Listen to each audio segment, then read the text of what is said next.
If your child knows the ABC but still can't read, marunong siyang kumanta ng alphabet song pero kapag pinabasa mo na hirap, then this video is for you. Hi creative buddies, it's me again, Corinne, your mom entrepreneur, creating fun learning tools for tiny thinkers. Today, I'm going to show you my beginning reading level 1 and explain paano nga ba talaga magturo ng reading the right way. Hindi ito memorization, hindi rin ito hulaan, and hindi ito basta alphabet naming lang. This is structured reading foundation. Let me clarify something very important. Reading does not start with letter names. Hindi A, B, C.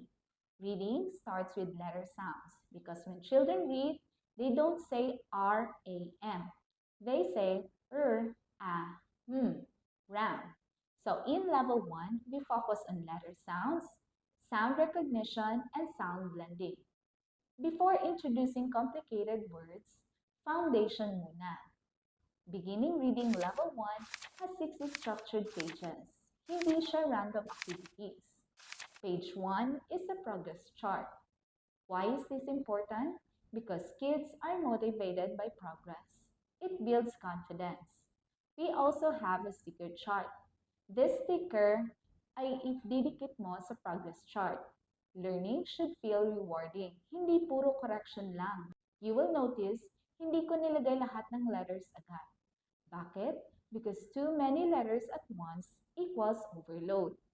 When we introduce a few letters per page, children focus better, master the sound, and avoid confusion. We don't rush the alphabet. We build mastery per sound. In this book, we introduce the sound first, not the name. When we teach not M, because when blending, not M, A. This avoids confusion later. This is research-based reading instruction. Once a child becomes familiar with letter sound, that's when we introduce uppercase and lowercase letters. Because in real books, letters appear in different forms. We want children to recognize and same sound, different form. That builds reading flexibility. Now here's the powerful part. After mastering letter sounds, we move to blending. This is where magic happens. From B, A, they form ba.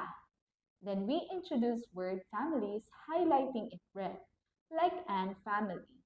Ran, can, van, man, pan. Why word families? Because we don't want memorization. We want pattern recognition. When children understand patterns, they can decode new words on their own. Hindi hulaan.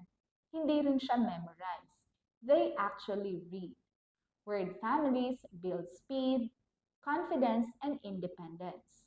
If your child knows ABC but can't read, gets confused when blending, and easily frustrated, maybe they just need the right structure. Beginning reading level 1 is not just worksheets. It is a step-by-step reading foundation. Structured, progressive, and intentional. Because when foundation is strong, everything else becomes easier. If you'd like a copy for your tiny thinkers, you can easily access, download, and this digital product is exclusively on Rocket PH. Perfect para sa mga parents and teachers looking for ready-to-use, affordable, and effective learning materials. Just download, print, and start learning anytime. No waiting, no shipping, and no hassle. Don't forget to like, comment, and subscribe for more reading guidance. Made with love by your mom entrepreneur. See you next time. Bye!